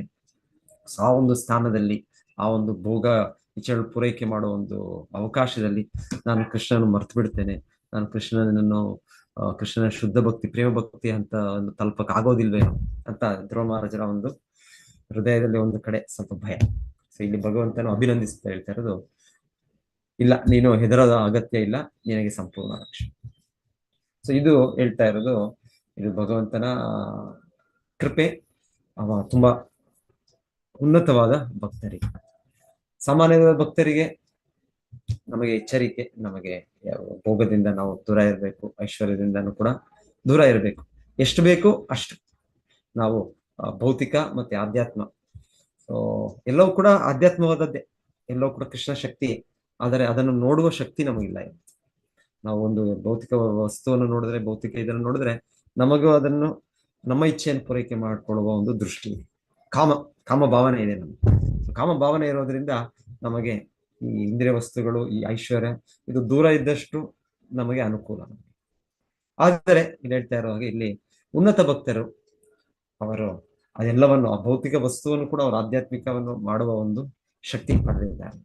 ಯುಕ್ತ ವೈರಾಗ್ಯ ಪ್ರಾಪಂಚಿಕತೆಯ ಬುದ್ಧಿಯ ಹರಿ ಸಂಬಂಧಿ ವಸ್ತುನಃ ಮುಕ್ಷುಭಿ ಪರಿತ್ಯಾಗೋ ಫಾಲ್ಗು ವೈರಾಗ್ಯಂ ಕಥ್ಯತೆ ಅನಾಸಕ್ತ ವಿಷಯಾನ್ ಯಥಾರ್ಹಂ ಉಪಯುಜ್ಯತಃ. ಸೊ ಇನ್ನೊಂದ್ ಕಡೆ ಹೇಳೋದು, ಎರಡು ವೈರಾಗ್ಯ ಇದೆ, ಒಂದು ಫಾಲ್ಗು ವೈರಾಗ್ಯ, ಒಂದು ಯುಕ್ತ ವೈರಾಗ್ಯ. ಸೊ ಯುಕ್ತ ವೈರಾಗ್ಯ ಅಂದ್ರೆ ಇರ್ಬೋದು, ಇಂದ್ರಿಯ ವಸ್ತುಗಳು ಇರ್ಬೋದು, ಐಶ್ವರ್ಯ ಇರ್ಬೋದು, ಅದೆಲ್ಲವನ್ನು ನಾವು ಕೃಷ್ಣನ ಸೇವೆಯಲ್ಲಿ ಭಕ್ತಿಯಲ್ಲಿ ತೊಡಗಿಸುವ ಒಂದು ಶಕ್ತಿ ಇರುತ್ತೆ. ಹಾಗೆ ಅದು ಕೂಡ ವೈರಾಗ್ಯ. ಅದರ ಮಧ್ಯೆ ಇರ್ಬೋದು, ಆದರೂ ಕೂಡ ಆ ವಸ್ತುಗಳು ಆ ಎಲ್ಲವೂ ಕೂಡ ಕೃಷ್ಣನ ಸೇವೆಯಲ್ಲಿ ತೊಡಗಿಸುವ ಒಂದು ಶಕ್ತಿ ಪಡೆದ. ಸೊ ಫಾಲ್ಗು ವೈರಾಗ್ಯ ಅಂದ್ರೆ ಒಂದು ಮರ್ಕಟ ವೈರಾಗ್ಯ, ಅಂದ್ರೆ ಅದು ಅಯ್ಯೋ ಇದು ಮಾಯೆ, ಇದು ಬೇಡ. ಸೊ ಅದು ನಿಜವಾದ ವೈರಾಗ್ಯ ಅಲ್ಲ. ನಿಜವಾದ ವೈರಾಗ್ಯ ಅಂದ್ರೆ ಯುಕ್ತ ವೈರಾಗ್ಯ. ಸೊ ಆದ್ರೂ ಕೂಡ ಯುಕ್ತ ವೈರಾಗ್ಯವು ಕೂಡ ನಮ್ಮ ಶಕ್ತಿಯುತ ನಾವು ಅದನ್ನ ಅಭ್ಯಾಸ ಮಾಡೋದು. ಅದು ದೊಡ್ಡ ವ್ಯಕ್ತಿಗಳು, ಧ್ರುವ ಮಹಾರಾಜರ ರೀತಿ ಅವರು ಇದ್ದಾರೆ ಅಂತ, ಅವರು ಮಾಡ್ತಾರೆ ಅಂತ ನಾವು ಕೂಡ ಮಾಡ್ಬೋದು. ಅದು ಧ್ರುವ ಮಹಾರಾಜರಿಗೆ ಸಾಧ್ಯ, ಯಾಕಂದ್ರೆ ಅವರು ಆ ಮಟ್ಟದಲ್ಲಿ. ಇದು ಆಚಾರ್ಯ ಶ್ರೀಲ ಪ್ರಭುಪಾದರು, ಸೊ ಅವರು ಮಾಡಿದ್ರು, ಸಂಸ್ಥಾಪಕ ಆಚಾರ್ಯರು, ಇಲ್ಲಾಂದ್ರೆ ನಮ್ಮ ಗುರುಗಳು ಅವ್ರು ಮಾಡಿದ್ರು. ಸೊ ನಾವು ಕೂಡ ಹಾಗೆ ಮಾಡ್ತೀವಿ ಇಲ್ಲ. ಸೊ ನಾವು ನಮ್ಮ ಮಟ್ಟ, ನಮ್ಮ ಹಂತವನ್ನು ನೋಡ್ಕೊಂಡು ನಾವು ಈ ಭೌತಿಕ ವಸ್ತುವನ್ನು ಆಧ್ಯಾತ್ಮಿಕವಾಗಿ ನಾವು ಮಾರ್ಪಡಿಸ್ಬೋದು. ಅದು ನಮ್ಮ ಶಕ್ತಿ ಅಂತ ಹೇಳಿ. ಸೊ ಅದರ ಮಟ್ಟಿಗೆ ನಾವು ಅದರ ಜೊತೆ ನಾವು ಇದು ಮಾಡಬೇಕು. ಸೊ ಚೈತನ್ಯ ಮಹಾಪ್ರಭುಗೆ ಮಹಾರಾಜ ಪ್ರತಾಪರುದ್ರ ಅವ್ರನ್ನ ಭೇಟಿ ಮಾಡ್ಬೇಕು ಅಂತ ಅವ್ರು ಅಪೇಕ್ಷಿಸಿದ್ರು. ಚೈತನ್ಯ ಮಹಾಪ್ರಭು ಬಹಳ ಸಮಯ ನಿರಾಕರಿಸಿದ್ರು. ಅದರ ಪಾಠ ಏನು ಅಂದ್ರೆ, ನಮ್ಗೆ ಭೌತಿಕವಾಗಿ ಯಾರು ಅಷ್ಟು ಆ ರೀತಿಯ ಒಂದು ರಾಜನು, ಆ ರೀತಿಯ ಒಂದು ಇಂದ್ರಿಯ ಸುಖವನ್ನು ಪಡೆಯುವ ಒಂದು ಸ್ಥಾನದಲ್ಲಿರೋ ವ್ಯಕ್ತಿ, ಸೊ ಅವರಿಂದ ದೂರ ಇರಬೇಕು, ವಿಷಯರ ದೂರ ಇರಬೇಕು. ಅಸತ್ ಸಂಗತ್ಯಾಗ ಯೈ ವೈಷ್ಣವ ಆಚಾರ, ಸ್ತ್ರೀ ಸಂಘ ಏಕ ಕೃಷ್ಣ ಭಕ್ತ. ಸೊ ಹೀಗೆ ನಮಗೆ ಎಚ್ಚರಿಕೆ ಕೊಡ್ಲಿಕ್ಕೆ ಭಗವಂತರು ಮಾಡಿದ್ದಾರೆ. ಕೊನೆಗೆ ಚೈತನ್ಯ ಮಹಾಪ್ರಭು ಮಹಾರಾಜ ಪ್ರತಾಪರುದ್ರ ಅವರ ಶುದ್ಧ ಪ್ರೇಮ ಭಕ್ತಿಯನ್ನು ಅವರು ಮೆಚ್ಚಿ ಸೊ ಅವರಿಗೆ ಅನುಗ್ರಹಿಸ್ತಾರೆ. ಆದರೆ ಮೊದಲಿಗೆ ಬಹಳ ಸಮಯ ಅವರು ಎಷ್ಟೆಷ್ಟು ಭಕ್ತರು ಬಂದು ಹೇಳ್ತಾರೆ, ಚೈತನ್ಯ ಮಹಾಪ್ರಭು ಮತ್ತೆ ಮತ್ತೆ ಮತ್ತೆ ಮತ್ತೆ ತಿರಸ್ಕರಿಸ್ತಾರೆ. ನಾನು ಇಲ್ಲಿ ಬಿಟ್ಟು ಹೋಗ್ಬಿಡ್ತೇನೆ, ಜಗನ್ನಾಥಪುರಿನೇ ಬಿಟ್ಟು ಹೋಗ್ಬಿಡ್ತೇನೆ, ನನಗೆ ಬೇಡ, ನನಗೇನು, ನಾನೊಬ್ಬ ಸನ್ಯಾಸಿ, ನನ್ನನ್ನು ನೀವು ಈ ರಾಜನ ಒಂದು ಸಂಘ ಮಾಡಿ ಅಂತ ಹೇಳ್ತಾ ಇದ್ದೀರಾ ನೀವು. ಸೊ ಈ ರೀತಿ ಚೈತನ್ಯ ಮಹಾಪ್ರಭು ಮತ್ತೆ ಮತ್ತೆ ನಿರಾಕರಿಸ್ತಾರೆ. ಸೊ ಮೊದಲಿಗೆ ಚೈತನ್ಯ ಮಹಾಪ್ರಭು ಮತ್ತೆ ಒಂದು ಕ್ಷಣ ದಿವಸ ನೋಡ್ತಾರೆ, ಆ ಜಗನ್ನಾಥ ರಥಯಾತ್ರೆಯಲ್ಲಿ ಪ್ರತಾಪರುದ್ರ ಮಹಾರಾಜ ರಥದ ಮುಂದೆ ಅವರು ಸ್ವಚ್ಛ ಮಾಡ್ತಾರೆ, ಒಂದು ಗುಡಿಸಲು ಇಟ್ಕೊಂಡು. ಸಾಧಾರಣ ಒಬ್ಬರು ಸ್ವೀಪರ್, ಯಾರೋ ಒಬ್ಬರು ಕೆಲಸಗಾರರು ಮಾಡೋ ರೀತಿಯಲ್ಲಿ ಮಾಡ್ತಾ ಇರ್ತಾರೆ. ಸೊ ಚೈತನ್ಯ ಮಹಾಪ್ರಭುಗೆ ತುಂಬಾ ಸಂತೋಷ ಆಗುತ್ತೆ. ವ್ಯಕ್ತಿ ಇರ್ಬೋದು ರಾಜನು, ಮಹಾರಾಜ, ಆದರೆ ಎಷ್ಟೊಂದು ನಮ್ರ ಭಾವದಿಂದ ಅವರು ಜಗನ್ನಾಥನ ಸೇವೆ ಮಾಡ್ತಾ ಇದ್ದಾರೆ. ಸೊ ಭಗವಂತನು ಎಲ್ಲವೂ ಗೊತ್ತು, ಆದರೂ ಕೂಡ ಇದೊಂದು ಬಾಹ್ಯವಾಗಿ ಒಂದು ಆಗುವ ಚಟುವಟಿಕೆಯಿಂದ ಚೈತನ್ಯ ಮಹಾಪ್ರಭು ಪ್ರಸನ್ನರಾಗ್ತಾರೆ. ಮತ್ತೆ ಒಂದು ಸೌಮ್ಯ ಹೇಳ್ತಾರೆ, ಆಯ್ತು, ಅವರ ಪ್ರತಾಪರುದ್ರನ ರುದ್ರನಿಗೆ ನನ್ನ ಒಂದು ವಸ್ತ್ರವನ್ನು ಕೊಡಿ. ಸೊ ಭಗವಂತನ ಚೈತನ್ಯ ಮಹಾಪ್ರಭು ಉಪಯೋಗಿಸುವ ವಸ್ತ್ರವನ್ನು ಕೊಡ್ತಾರೆ. ಸೊ ಅದನ್ನು ಕೂಡ ಹೇಳ್ತಾರೆ ಮಹಾರಾಜ ಪ್ರತಾಪರುದ್ರ, ಅದು ಸಾಕ್ಷಾತ್ ಭಗವಂತನೇ. ಯಾಕಂದ್ರೆ ಭಗವಂತನಿಗೆ ಸಂಬಂಧಪಟ್ಟ ಎಲ್ಲವೂ, ಅವನ ವಸ್ತ್ರ, ಅವನ ಹಾರ, ಅವನ ಪ್ರಸಾದ, ಏನು ಕೂಡ ಕೃಷ್ಣ ನಾಮ, ರೂಪ, ಲೀಲೆ ಎಲ್ಲವೂ ಕೂಡ ಅದು ಅಲೌಕಿಕವಾದದ್ದು, ದಿವ್ಯವಾದದ್ದು. ಸೊ ಹಾಗೆ ಅವರು ಚೈತನ್ಯ ಮಹಾಪ್ರಭುವಿನ ಒಂದು ವಸ್ತ್ರವನ್ನು ಪಡೆದಿದ್ದೆ ಅದನ್ನು ಪೂಜಿಸಲಿಕ್ಕೆ ಶುರು ಮಾಡ್ತಾರೆ. ಯಾರು? ಪ್ರತಾಪರುದ್ರ. ಅಂದ್ರೆ ಅವ್ರಿಗೆ ಗೊತ್ತು, ಅವ್ರಿಗೆ ತತ್ವ ಗೊತ್ತು, ಅವ್ರು ಭಗವಂತ ಸಂಬಂಧಪಟ್ಟದ್ದು ಅಷ್ಟೇ ದಿವ್ಯವಾದದ್ದು. ಸೊ ಕೃಷ್ಣನ ಎಷ್ಟರ ಮಟ್ಟಿಗೆ ಆರಾಧನೆಯೇನು ಅಷ್ಟೇ ಅವನ ಧಾಮ, ಅವನ ನಿತ್ಯಧಾಮ ವೃಂದಾವನ. ಸೊ ಹೀಗೆ ಎಲ್ಲವೂ ಅವರು ಆ ರೀತಿ ಅವರು ಮುಂದುವರಿಸ್ತಾರೆ. ನಂತರ ಚೈತನ್ಯ ಮಹಾಪ್ರಭು ಇನ್ನೊಮ್ಮೆ ಹೇಳ್ತಾರೆ, ಆಯ್ತು, ಅವರ ಮಗನನ್ನು ಕರೆದುಕೊಂಡು, ಅವರ ಮಗನನ್ನು ನಾನು ನನ್ನ ದರ್ಶನ ಕೊಡ್ತೇನೆ, ನನ್ನ ಸಂಘವನ್ನು ಕೊಡ್ತೇನೆ. ಸೊ ಈ ರೀತಿಯಲ್ಲಿ ಚೈತನ್ಯ ಮಹಾಪ್ರಭು ಅವ್ರಿಗೆ ಅವಕಾಶ ಕೊಡ್ತಾರೆ.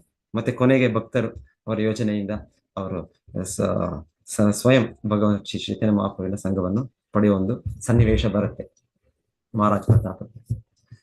ಸೊ ಸೊ ಇಲ್ಲಿ ಹೇಳಿದಾಗೆ ಇದು ತುಂಬಾ ಮುಂದುವರೆದ ಭಕ್ತರು. ಸೊ ಆ ರೀತಿಯ ಒಂದು ಶಕ್ತಿಯನ್ನು ಪಡೆದಿದ್ದಾರೆ. ಸೊ ಹಾಗೆ ಅವರಿಗೆ ಯಾವ ಅಡಚಣೆ ಇಲ್ಲ, ಅವರ ಭಕ್ತಿಗೆ ಅಡಚಣೆ ಇಲ್ಲ. ಆಕ್ಚುಲಿ ಭಕ್ತಿಗೆ ಅಡಚಣೆ ಇಲ್ಲ. ಸವೈ ಪುಂಸಾಂ ಪರೋ ಧರ್ಮೋ ಯಥೋ ಭಕ್ತಿ ರದೋಕ್ಷಜ ಅಹೈತುಕ್ಯ ಪ್ರತಿಹತ ಯಾತ್ಮ ಸುಪ್ರಸೀದತಿ. ನಿಜವಾದ ಭಕ್ತಿ ಅಂದ್ರೆ ಅದು ಯಾರು ಕೂಡ ಎಲ್ಲೂ ಕೂಡ ಅವರು ಅಭ್ಯಾಸ ಮಾಡ್ಬೋದು. ಸೊ ಇದು ನಾನು ಇರೋ ಸನ್ನಿವೇಶದಲ್ಲಿ, ಇರೋ ಸ್ಥಿತಿಯಲ್ಲಿ ನನಗೆ ಆಗೋದಿಲ್ಲ ಅಂತ ಇಲ್ಲ. ಸೊ ನಾವ್ ಯಾವುದೇ ಒಂದು ಆರ್ಥಿಕ ಸ್ಥಿತಿಯಲ್ಲಿ ಇರ್ಬೋದು. ಸೊ ಕೃಷ್ಣ ಏನ್ ಹೇಳ್ತಾರೆ, ಪತ್ರಂ ಪುಷ್ಪಂ ಫಲಂ ತೋಯಂ ಯೋಮೇ ಭಕ್ತಿಯ ಪ್ರಯಚ್ಛತಿ. ಸೊ ಯಾರೊಬ್ಬರು ನನಗೆ ಒಂದು ಹಣ್ಣು, ಒಂದು ಹೂವು, ಒಂದು ಎಲೆ, ಒಂದು ನೀರು ಅದನ್ನ ಅರ್ಪಣೆ ಮಾಡಿ ನಾನು ಸ್ವೀಕರಿಸ್ತೇನೆ. ಸೊ ಯಾರಿಗೆ ಇದು ಕಷ್ಟ? ಯಾವ ಇದು ಭೂಮಿಯ ಭಾಗದಲ್ಲೂ ಕೂಡ ಈ ವಸ್ತುಗಳು ಸಿಗುತ್ತೆ, ಲಭ್ಯವಿದೆ. ಸೊ ಅದನ್ನ ನಾವು ಕೃಷ್ಣನಿಗೆ ಅರ್ಪಣೆ ಮಾಡ್ಬೋದು, ಕೃಷ್ಣನ ಭಕ್ತಿಯನ್ನು ಮಾಡ್ಬೋದು. ಸೊ ಆರ್ಥಿಕವಾಗಿ ಏನೋ ಒಂದು ಅಡಚಣೆ ಇಲ್ಲ. ಬೇರೆ ರೀತಿಯಲ್ಲಿ ಕೂಡ ಎಷ್ಟೋ ನಾವು ಅನ್ಕೊಳ್ಳೋದು, ನಾವು ಆರೋಗ್ಯ ಸ್ಥಿತಿ ಇಲ್ಲ, ನನಗೆ ಕೃಷ್ಣನ ಚಿಂತನೆ ಮಾಡೋಕೆ ಆಗೋದಿಲ್ವೋ, ನನ್ನ ದೇಹ ಅದಕ್ಕೆ ಅನುಕೂಲ ಮಾಡೋದಿಲ್ವೋ, ಇಲ್ಲ, ಮಾಡ್ಬೋದು. ಕೃಷ್ಣನಿಗೆ ನಾವು ಎಷ್ಟು ಸಲ ಕೇಳೋದು, ಎಷ್ಟು ಭಕ್ತರು ಮನಸ್ಸಿನಲ್ಲೂ ಕೂಡ ಕೃಷ್ಣನನ್ನು ಕೃಷ್ಣನನ್ನು ಸ್ಮರಿಸ್ತಾ ಕೃಷ್ಣನ ಸೇವೆಯನ್ನು ಮಾಡ್ತಾರೆ. ಕೇಳ್ತೇವೆ ನಾವು. ಸೊ ನಾವು ಕೇಳ್ತೇವಲ್ಲ, ಇತ್ತೀಚೆಗೂ ಕೂಡ ಒಬ್ಬರು ಶಿಲ ಪ್ರಭುಪಾದ ಶಿಷ್ಯರು, ಯಾರವರು ಪರಮ ಪೂಜ್ಯ, ಅವರು ಪೂಜ್ಯ ಗೋಪಾಲ ಕೃಷ್ಣ ಮಹಾರಾಜ್. ಸೊ ಬಹಳ ಪ್ರಚಾರ ಮಾಡಿ ಅವರು ಬಹಳ ಭಕ್ತರನ್ನು ಅವರು ಭಕ್ತಿಯಲ್ಲಿ ತೊಡಗಿಸಿದವರು. ಸೊ ಅವರು ದೇಹ ತ್ಯಾಗ ಮಾಡೋ ಮುಂಚೆನೂ ಹೇಳ್ತಾ ಇದ್ರು, ಅವರು ಇದರಲ್ಲಿ ICU ಅಲ್ಲಿದ್ರು ಅಲ್ಲಿ ಅವರು ದೇವರ ಆರಾಧನೆಯನ್ನು ಅವರ ಕೈಗಳ ಇದ್ರಲ್ಲಿ ಮಾಡ್ತಾ ಇದ್ರು. ಹೇಗೆ ನಾವು ಪೂಜೆ ಮಾಡುವಾಗ ಧೂಪವನ್ನು ಹೊರಡಿಸ್ತೇವೆ, ದೀಪವನ್ನು ಹೊರಡಿಸ್ತೇವೆ, ಹಾಗೆ ಪುಷ್ಪ, ಹಾಗೆ ಚಾಮರ, ವ್ಯಜನ. ಸೊ ಅವ್ರು ಹೇಳ್ತಾರೆ, ಅವ್ರ ಕೈಗಳನ್ನು ಆಡಿಸ್ತಾ ಇದ್ರು. ಅದೇ ರೀತಿ ಅಲ್ಲಿ ಸಾಯುವ ಇದ್ರಲ್ಲಿ ಮಂಚದಲ್ಲಿ ಇದ್ದಾರೆ ಅವರು, ಆದರೂ ಕೂಡ ಅಲ್ಲೂ ಕೂಡ ಅವರು ಭಗವಂತನ ಸೇವೆ ಅವ್ರು ಮಾನಸಿಕವಾಗಿ ಮಾಡ್ತಾ ಇದ್ದಾರೆ. ಅದು ಅವರ ಕೈ ಇದರಿಂದ ಗೊತ್ತಾಗ್ತಾ ಇದೆ. ಸೊ ಹೇಳ್ತಾರೆ, ಇದು ಹೀಗೆ ಭಗವಂತನ ಸೇವೆ. ನಾವು ಭಗವಂತನ ಸೇವೆಯನ್ನು ನಾವು ಬಾಹ್ಯವಾಗಿ ಅದೆಲ್ಲ ಇಟ್ಕೊಂಡು ಮಾಡ್ಬೇಕು ಅಂತಿಲ್ಲ. ನಾವು ಮನಸ್ಸಲ್ಲೂ ಕೂಡ ಭಗವಂತನ ಆರತಿ, ಭಗವಂತನಿಗೆ ನೈವೇದ್ಯ, ಸೊ ಅದು ಮಾಡ್ಬೋದು. ಮತ್ತೆ ಅದು ಹೇಗೆ ಸಾಧ್ಯ ಆಗುತ್ತೆ? ಅದು ನಾವು ಈ ತರ ಧ್ರುವ ಮಹಾರಾಜನ ಒಂದು ದೃಢವ್ರತನಾಗಿ ಅವರು ಮಾಡ್ತಾ ಇದ್ರು. ದಿನ ಮಾಡೋದ್ರಿಂದ ಆತರ ಬರುತ್ತೆ. ಸೊ ಮಹಾರಾಜರು ಗೋಪಾಲಕೃಷ್ಣ ಮಹಾರಾಜ್ ಬಗ್ಗೆ ಹೇಳ್ತಾರೆ, ಪ್ರತಿನಿತ್ಯ ಅವರು ಮಂಗಳಾರತಿ ಅವರು ಭಾಗವಹಿಸ್ತಾ ಇದ್ರು. ಅವ್ರು ಎಲ್ಲಿ ಕೂಡ ವಿಶ್ವಾದ್ಯಂತ ಪ್ರವಾಸ, ಎಷ್ಟು ಗಂಟೆಗೆ ಬಂದ್ರು ಅವ್ರ ಮಂದಿರಕ್ಕೆ 3 ಗಂಟೆಗೆ ಬಂದ್ರು ಬೆಳಿಗ್ಗೆ. ಆದರೂ ನಾವು ಸ್ವಲ್ಪ ವಿಶ್ರಾಂತಿ ಮಾಡ್ಕೊಂಡು ತಗೊಳ್ತೇವೆ. ಇಲ್ಲ, ಅವ್ರು 4 ಗಂಟೆ ಮಂಗಳಾರತಿಗೆ ಇರ್ತಾರೆ. ಎಷ್ಟೊತ್ತಾದ್ರೂ ಅವರು ನೈಟ್ ಬಂದಿರ್ಬೋದು, ಎಲ್ಲೋ ಪ್ರವಾಸ ಮಾಡಿ, ಆದ್ರೂ ಕೂಡ ಬೆಳಿಗ್ಗೆ ಇರ್ತಾರೆ. ಸೊ ಈ ರೀತಿ ಎಲ್ಲ ಹೇಳ್ತಾರೆ. ಭಕ್ತರು ಅವ್ರು ಅಷ್ಟು ದೃಢ ವ್ರತದಿಂದ ಅವರು ಭಕ್ತಿ ಮಾಡೋದು. ಸೊ ಹಾಗೆ ಭಗವಂತನ ಭಕ್ತಿಗೆ ಏನು ಅಡಚಣೆ ಇಲ್ಲ. ಭಗವಂತನ ಭಕ್ತಿ ಮಾಡೋದಕ್ಕೆ ಏನು ಅಡಚಣೆ ಇಲ್ಲ. ಆಮೇಲೆ ತುಂಬಾ ಮುಂದುವರೆದ ಭಕ್ತರಿಗೆ ಭಗವಂತನು ಈ ರೀತಿ ಅವರಿಗೆ ಆರ್ಥಿಕವಾಗಿ ಕೂಡ ಎಲ್ಲ ಅವರಿಗೆ ವೈಭವಗಳು ಇದ್ರೂ ಕೂಡ ಅವ್ರ ಭಕ್ತಿಯನ್ನು ಅಭ್ಯಾಸ ಮಾಡ್ತಾರೆ. ಅದರಿಂದ ಅವರು ಇನ್ಫ್ಲುಯೆನ್ಸ್ ಆಗೋದಿಲ್ಲ. ಸೊ ನಮಗೆ ಈ ಭೋಗ ಐಶ್ವರ್ಯ ಅಂದ್ರೆ ಸ್ವಲ್ಪ ಕೂಡ ಇದರಿಂದ ನಮ್ಮ ಮನಸ್ಸು ಬದಲಾಗುತ್ತೆ, ಅದು ಏಕಾಗ್ರತೆ ಕಳ್ಕೊಳ್ಳುತ್ತೆ. ಇಲ್ಲ, ಧ್ರುವ ಮಹಾರಾಜನಿಗೆ ಹಾಗೇನು ಆಗೋದಿಲ್ಲ. ಭಗವಂತನ ಇದು ಆಶ್ವಾಸ. ಸೊ ಚೈತನ್ಯ ಚರಿತಾಮೃತದಲ್ಲಿ ಇನ್ನೊಂದು ಸನ್ನಿವೇಶ ಬರುತ್ತೆ. ಒಬ್ಬ ಭಕ್ತರು ಪುಂಡರೀಕ ವಿದ್ಯಾನಿಧಿ ಅಂತ. ಪುಂಡರೀಕ ವಿದ್ಯಾನಿಧಿ ತುಂಬಾ ದೊಡ್ಡ ಭಕ್ತರು, ಮಹಾನ್ ಭಕ್ತರು. ಸೊ ಅವರು ಒಮ್ಮೆ ಮಾಯಾಪುರಕ್ಕೆ ಬರ್ತಾರೆ ಅನ್ಸುತ್ತೆ. ಅವರದು ಪೂರ್ವ ಬಂಗಾಳದಲ್ಲಿ ಅನ್ಸುತ್ತೆ. ಸೊ ಅಲ್ಲಿಂದ ಅವರು ಬರ್ತಾರೆ. ಬಂದಾಗ ಇನ್ನೊಬ್ಬ ಭಕ್ತರು ಮುಕುಂದ ದತ್ತ ಅನ್ಕೊಳ್ತೇನೆ. ಸೊ ಇವರು ದೊಡ್ಡ ಮಹಾನ್ ಭಕ್ತರದ್ದು ಗೊತ್ತು ಅವರಿಗೆ. ಸೊ ಹಾಗಾಗಿ ಅವರು ಇನ್ನೊಂದು ಭಕ್ತರು ಗದಾಧರ ಪಂಡಿತ, ಶ್ರೀಕೃಷ್ಣ ಚೈತನ್ಯ ಪ್ರಭು ನಿತ್ಯಾನಂದ ಶ್ರೀ ಅದ್ವೈತ ಗದಾಧರ ಶ್ರೀವಾಸಾದಿ ಗೌರ ಭಕ್ತರಿಂದ. ಸೊ ಗದಾಧರ ಅವರು ಶ್ರೀಮತಿ ರಾಧಾರಾಣಿಯ ಒಂದು ಅವತಾರ ಅಂತ ಹೇಳ್ತಾರೆ, ಇಲ್ಲಾಂದ್ರೆ ಅವರ ದೇಹದ ಕಾಂತಿ ಅವತಾರ ಅಂತ ಹೇಳ್ತಾರೆ. ಸೊ ಹಾಗೆ ಚೈತನ್ಯ ಮಹಾಪ್ರಭು ಆಪ್ತ ಸಂಗಡಿಗ ಗದಾಧರ, ಶ್ರೀ ಗದಾಧರ ಪಂಡಿತ. ಸೊ ಅವ್ರನ್ನ ಕರೆದುಕೊಂಡು ಅವ್ರು ಹೋಗ್ತಾರೆ. ದೊಡ್ಡ ಭಕ್ತರು ಬಂದಿದ್ದಾರೆ ಇಲ್ಲಿ, ಸೊ ನಾವು ಅವ್ರನ್ನ ಹೋಗಿ ಕಾಣುವ. ಸೊ ಹೋಗ್ತಾರೆ, ಇಬ್ರು ಹೋಗ್ತಾರೆ, ಮುಕುಂದ ದತ್ತ ಮತ್ತೆ ಗದಾಧರ ಪಂಡಿತ. ಸೊ ಅಲ್ಲಿ ನೋಡ್ತಾರೆ, ಅಲ್ಲಿ ಪುಂಡರೀಕ್ ವಿದ್ಯಾನಿಧಿ ಒಂದು ಆ ಸಮಯದಲ್ಲಿ ದೊಡ್ಡ ಜಮೀನ್ದಾರ್. ಆ ಸಮಯದಲ್ಲಿ ಜಮೀನ್ದಾರರು ಅಂದ್ರೆ ಒಂದು ಚಿಕ್ಕ ಪುಟ್ಟ ರಾಜರಿದ್ದ ಹಾಗೆ. ಸೊ ಅವರು ಪುಂಡರೀಕ್ ವಿದ್ಯಾನಿಧಿ ಅಷ್ಟು ಇದರಲ್ಲಿ ಅವರು ಒಂದು ಜಮೀನ್ದಾರರಂದ್ರೆ ಸಹಜವಾಗಿ ಅವ್ರಿಗೆ ಎಷ್ಟೋ ಸೇವಕರು ಇರ್ತಾರೆ, ಅವರಿಗೆ ಎಷ್ಟೋ ಆರ್ಥಿಕವಾಗಿ ಅವರ ಸ್ಥಿತಿ ತುಂಬಾ ಇದಾಗಿರುತ್ತೆ. ಸೊ ಹೇಳ್ತಾರೆ, ಪುಂಡರೀಕ ವಿದ್ಯಾನಿಧಿ ಮಲಗಿರ್ತಾರೆ, ಒಂದು ಹಾಸಿಗೆ ಮೇಲೆ ಮಲಗಿರ್ತಾರೆ. ಆ ಹಾಸಿಗೆ ತುಂಬಾ ಒಂದು ಮೆತ್ತಗೆ ಹಾಸಿಗೆ, ಮತ್ತೆ ಎಲ್ಲ ಅಲ್ಲಿ ಅಷ್ಟು ವೈಭವ, ಆ ರೀತಿಯ ಒಂದು ಬೆಳಕು ಕೊಡುವ ದೀಪಗಳು ಎಲ್ಲ ಚಿನ್ನ ಬಂಗಾರದಿಂದ ಮಾಡಿದ್ದು, ಐವರಿ ಎಲ್ಲ ಒಂದು ರೀತಿ ಏನು ಒಂಥರ ಯಾವ್ದೆಲ್ಲಾದ್ರೂ ಒಂದು ದೊಡ್ಡ ಮನೆಗೆ ಹೋದ್ರೆ, ಒಂದು ಅರಮನೆಗೆ ಹೋದ್ರೆ ಹೇಗೆ ನೋಡ್ತೇವೆ ಹಾಗೆ ಒಂದು ಅರಮನೆ ರೀತಿ ಎಲ್ಲ. ಅವರು ಸೇವಕರು ಸಹಾಯಕರು ಅವ್ರಿಗೆ ಚಾಮರ ವ್ಯಜನ, ಅದು ಕೂಡ ಏನ್ ದೇವರಿಗೆ ಆರತಿಯಲ್ಲಿ ಮಾಡ್ತೀವಿ ಆ ರೀತಿ ಹಿಂದೆ ಮಾಡ್ತಾ ಇದ್ರು. ರಾಜರಿಗೆ ಆತರ ಇರ್ತಾ ಇದ್ರು, ಮಹಾರಾಜರು ಜಮೀನ್ದಾರರು. ಸೊ ಈ ರೀತಿ ವ್ಯಕ್ತಿ ಆನಂದವಾಗಿ ಮಲಗಿದ್ದಾರೆ. ಮತ್ತೆ ಇಲ್ಲೆಲ್ಲ ಅವರ ಸುತ್ತು ಸೇವಕರು ಸಹಾಯಕರೆಲ್ಲ. ಸೊ ಮುಕುಂದ ದತ್ತ ಜೊತೆಗೆ ಗದಾಧರ ಪಂಡಿತ ಬರ್ತಾರೆ. ಗದಾಧರ ಪಂಡಿತರ ಮುಖಭಾವದಿಂದನೇ ಮುಕುಂದ ದತ್ತ ಗೊತ್ತಾಗುತ್ತೆ. ಸೊ ಇವರ ಮನಸ್ಸಿನಲ್ಲಿ ಇವರ ಬಗ್ಗೆ ಏನೋ ಒಂದು ಸಂಶಯ, ಒಂದು ಅಭಿಪ್ರಾಯ ಇದೆ. ಅದೇ ಸಂಶಯ ಅಂದ್ರೆ ಹೇಗೆ ಸಾಧ್ಯ, ಇಷ್ಟು ರೀತಿಯ ಒಂದು ಸಂಪತ್ತಿನಲ್ಲಿ ಈ ವ್ಯಕ್ತಿ ಏನು ಭಕ್ತಿ ಮಾಡೋದು? ಎಲ್ಲ ಇಷ್ಟು ಜನ ಅವರ ಸುತ್ತು ಇದ್ದಾರೆ, ಎಲ್ಲರೂ ಕೂಡ ಇವನ ಸೇವೆ ಮಾಡ್ತಾ ಇದ್ದಾರೆ. ಇವರು ನೋಡಿದ್ರೆ ಹಾಯಾಗಿ ಆರಾಮಾಗಿ ಮಲಗಿದ್ದಾರೆ. ಆತರ ಅವರು ರೇಷ್ಮೆ ಬಟ್ಟೆ, ಅವರ ಕಿರೀಟ, ಅವರ ಎಲ್ಲ ಹಾರಗಳು, ಚಿನ್ನದ ಹಾರಗಳು, ಎಲ್ಲ ಚಿನ್ನದ ಓಲೆಗಳು. ಇದನ್ನ ನೋಡಿ ಅವ್ರಿಗೆ ಇದೆಂತ ಭಕ್ತರಂದ್ರೆ ತುಂಬಾ ಸರಳವಾಗಿ ಇರ್ತಾರೆ. ಅವ್ರೇನೋ ಒಂದು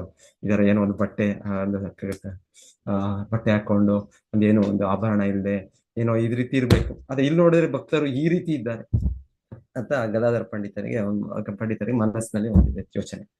ಮುಕುಂದ ದತ್ತ ತಿಳಿದ ತಕ್ಷಣ ಅವ್ರು ಹೇಳ್ತಾರೆ, ಅವರು ಭಾಗವತ ಪಠಿತ ಮೋಸ್ಟ್ಲಿ ನಾನು ಯಾವ್ದು ಎಕ್ಸಾಕ್ಟ್ ಮರ್ತಿದ್ದೇನೆ, ಒಂದು ಭಾಗವತದಿಂದ ಕೃಷ್ಣನ ವಿವರಣೆ, ಕೃಷ್ಣನ ಸ್ತುತಿಸುವ ಒಂದು ಏನು ಶ್ಲೋಕಗಳಿದೆ ಅದನ್ನ ಉಚ್ಚರಿಸಕ್ಕೆ ಪ್ರಾರಂಭಿಸ್ತಾರೆ. ಸೊ ಕೃಷ್ಣನ ಇದನ್ನು ಅವರು ಹೇಳೋದು, ಗುಣಗಾನವನ್ನು ಮಾಡೋದು ಶುರು ಮಾಡಿದ್ದೆ. ಪುಂಡರೀಕ ವಿದ್ಯಾನಿಧಿ ಮಲಗಿರುತ್ತಾರೆ. ಕೇಳಿದ್ದೆ ಹೇಳ್ತಾರೆ, ಅವರು ಕೃಷ್ಣನ ವಿಷಯದಲ್ಲಿ ಎಷ್ಟು ಸಮಾಧಿ ಸ್ಥಿತಿಗೆ ಹೋಗ್ತಾರೆ ಅಂದ್ರೆ ಅವರಿಗೆ ಅಷ್ಟು ಅತಿ ಆನಂದದಲ್ಲಿ ಇದ್ರಲ್ಲಿ ಅವರು ಆಕ್ಚುಲಿ ಅವ್ರ ದೇಹದ ಭಾವನೆಯನ್ನು ಇರೋದಿಲ್ಲ ಅವರು, ಆದರೆ ಈ ಸ್ಥಿತಿಯಲ್ಲಿದ್ದಾರೆ ಅವರು, ಅಲ್ಲಿ ಆಗಿದ್ದಾರೆ ಅಷ್ಟೇ. ಆ ಕೃಷ್ಣನ ವಿಷಯ ಕೇಳಿದ್ದೆ ಹೇಳ್ತಾರೆ ಅವರು, ಎಷ್ಟು ಅವ್ರಿಗೆ ಪರಮಾನಂದ ಆಗುತ್ತೆ. ಆ ದಿವ್ಯ ಕಂಪನ, ಇದು ಎಲ್ಲ ಅಷ್ಟಶತ್ವಿಕ ಏನ್ ಹೇಳ್ತಾರೆ ವಿಕಾರಗಳು, ಅದೊಂದು ಅವ್ರು ಅನುಭವಿಸೋದು ಆ ಸ್ಥಿತಿಯಲ್ಲಿ. ಅದರಿಂದ ಅವ್ರು ಯಾರಿದ್ದಾರಲ್ಲಿ, ನಾನು ಯಾರ ಮಧ್ಯೆ ಇದ್ದೀನಿ ಅದೆಲ್ಲವನ್ನು ಮರೆತು ಅವರು ಮರೆತು ಅಲ್ಲಿರುವ ವಸ್ತುಗಳನ್ನೆಲ್ಲ ಬಿಸಾಡೋದು, ಮತ್ತೆ ಅವರಿಗೆ ಅವರ ಇದ್ದ ವಸ್ತ್ರವನ್ನು ಹರಿದು ಹೇಳ್ತಾರೆ. ಅಲ್ಲಿ ಅವರ ಸುತ್ತು ಎಷ್ಟೋ ಜನ ಇದ್ದಾರೆ, ಅವರ ಸಹಾಯಕರು, ಸೇವಕರು, ಅವರೆಲ್ಲರೂ ಕೂಡ ಅವ್ರನ್ನ ಹಿಡಿಯಕ್ ಪ್ರಯತ್ನ ಪಡ್ತಾ ಇದ್ದಾರೆ. ಇವಾಗ ಒಮ್ಮೊಮ್ಮೆ ಯಾರಾದ್ರೂ ಒಂದು ಹುಚ್ಚರು ಎಲ್ಲಿ ಒಂದು ಆಸ್ಪತ್ರೆಯಲ್ಲಿ ಇದಾದ್ರೆ ಅವ್ರನ್ನ ಹಿಡಿಲಿಕ್ಕೆ ಡಾಕ್ಟರ್, ನರ್ಸು, ಇನ್ನೊಬ್ರು ಎಲ್ಲ ಕೈ ಒಬ್ರು, ಕಾಲೊಬ್ರು, ಇಲ್ಲ ಒಬ್ರು ಮದ್ದು ಕೊಡಕ್ಕೆಲ್ಲ ಇಟ್ಕೊಳ್ಬೇಕಾಗ್ತದೆ, ಯಾಕಂದ್ರೆ ಅವರು ಹುಚ್ಚರಾಗ್ಬಿಟ್ಟಿದ್ದಾರೆ. ಆ ರೀತಿಯ ಹುಚ್ಚರಾಗಿ ಆ ರೀತಿಯಲ್ಲಿ ಇವರು ಪುಂಡರೀಕ ವಿದ್ಯಾನಿಧಿ ಅವರ ಚಟುವಟಿಕೆ ಹುಚ್ಚರ, ಅದು ಆ ಹುಚ್ಚತನ ಅಲ್ಲ, ಆಧ್ಯಾತ್ಮಿಕ ಸ್ಥಿತಿಯಲ್ಲಿ ಆ ಕೃಷ್ಣನ ಸ್ಮರಣೆಯಲ್ಲಿ ಆ ರೀತಿ ಹುಚ್ಚತನ ಇದೆ. ಆ ಹುಚ್ಚತನ ಒಳ್ಳೇದು, ಅದು ಬೇಕು. ಸೊ ಪುಂಡರೀಕ ವಿದ್ಯಾನಿಧಿ ಆ ಹಂತದಲ್ಲಿ ಇರೋದ್ರಿಂದ ಅವ್ರಿಗೆ ಸಹಜವಾಗಿ ಅವ್ರಿಗೆ ಕೃಷ್ಣನ ವಿಷಯ ಕೇಳಿದೆ ಆತರ ಅವ್ರಿಗಾಗುತ್ತೆ. ಸೊ ಈ ರೀತಿ ಎಲ್ಲ ಅಂತ ಹೇಳ್ತಾರೆ. ಈ ರೀತಿ ಆಮೇಲೆ ಅವಾಗ ಗೊತ್ತಾಗುತ್ತೆ ಗದಾಧರ ಪಂಡಿತ್, ಓ ನನ್ನಿಂದ ಒಂದು ದೊಡ್ಡ ಅಪರಾಧ ಆಯ್ತು, ಮಹಾನ್ ಅಪರಾಧ ಆಯ್ತು. ಇವರು ದೊಡ್ಡ ಭಕ್ತರು, ನಾನು ಏನೋ ಒಂದು ನಟನೆ ಮಾಡೋ ಭಕ್ತರು ಅಂತ ಅನ್ಕೊಂಡು, ಒಬ್ಬ ಸಹಜೀಯ ಅಂತ. ಎನಿವೆ ನಂತರ ಅದು ಮುಂದುವರಿಯುತ್ತೆ. ಕೊನೆಗೆ ಗದಾಧರ ಪಂಡಿತರು ಅವರಿಂದಲೇ ದೀಕ್ಷೆ ಕೂಡ ಪಡಿತಾರೆ. ಏನಿವೆ, ಸೊ ಇಲ್ಲಿ ಹೇಳೋದೇನಂದ್ರೆ ಆತರ ಭಕ್ತರು ಅಷ್ಟೊಂದು ಸಂಪತ್ತು ಅಷ್ಟು ಇದ್ರು ಕೂಡ ಅವರಿಗೆ ಏನೋ ಆಗಲ್ಲ. ಆದ್ರೆ ಸಾಮಾನ್ಯ ಭಕ್ತರಿಗೆ, ಸಾಧಾರಣ ಭಕ್ತರಿಗೆ ನಾವು ಎಚ್ಚರಿಕೆಯಿಂದ ಅನ್ವಯವಲ್ಲ. ನಮಗೆ ಇದು ಭೋಗ ಐಶ್ವರ್ಯ ಅಂದ್ರೆ ದೂರ. ಕೃಷ್ಣ ಹೇಳಿದ್ರು ಸರಿ, ಭೋಗ ಐಶ್ವರ್ಯ ಪ್ರಸಕ್ತಾನ ತಯಾ ಅಪರತ ಚೇತಸ ವ್ಯವಸಾಯಾತ್ಮಿಕ ಬುದ್ಧಿ ಸಮಾಧೌ ನ ವಿಧೀಯತೆ. ಸೊ ಯಾರು ಭೋಗದಲ್ಲಿ ಐಶ್ವರ್ಯದಲ್ಲಿ ತೊಡಗಿರ್ತಾರೆ ಅವರಿಗೆ ನನ್ನ ಭಕ್ತಿಯಲ್ಲಿ ಅದು ದೃಢ ಸಂಕಲ್ಪ, ಅದು ಒಂದೇ ಏಕಾಗ್ರ ಬುದ್ಧಿ, ಅದು ಕಷ್ಟ ಆಗತ್ತೆ. ಅದು ನಮಗೆ ಅದು ಪಾಠ. ಓಕೆ, ಹರೇ ಕೃಷ್ಣ. ನಾನು ಇಲ್ಲಿಗೆ ನಿಲ್ಲಿಸ್ತೇನೆ. ಯಾರಾದ್ರೂ ಏನಾದ್ರೂ ಈ ತರ ಸನ್ನಿವೇಶಗಳು ಯಾರ ನೆನಪು ಬಂದ್ರೆ ಇಲ್ಲಿ ಶೇರ್ ಮಾಡೋ ಹೇಳ್ಬೋದು.